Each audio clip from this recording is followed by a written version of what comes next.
badan. Dengar tak? Jalan walaupun perlahan tak apa. Yang penting jalan, jangan goyang-goyang. Ni apa hal kereta ni? Kau nak pergi mana tu? Kau ni poning tak? Okay, jom. Awas Saya tengok ayah goyang-goyang main dekat permata permainan. Siap. No mi kari. Dengar tak? Dengar tak? Ada muka dia. Orang. Ni lah dulu. Apa nama? Kita exercise dulu.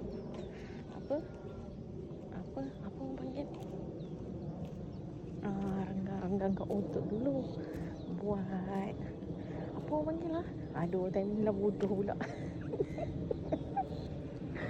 Biasa pandai pula tu. Bila nak bercakap bodoh pula. Tak ada, dia main jalan terus. Lupa aku semangat nak makan mi kari. Nampaknya dia mendengar arahan dengan semangkuk mi kari. Dah berapa round dah ni?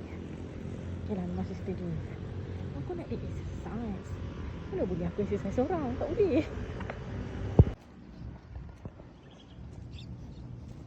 Okay tak?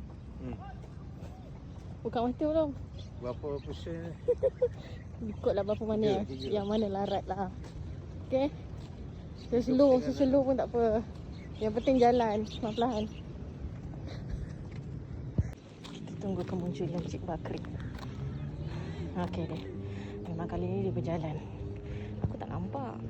Call dia ada kat belakang ni dia cakap. Saya tanya dia berapa pusingan.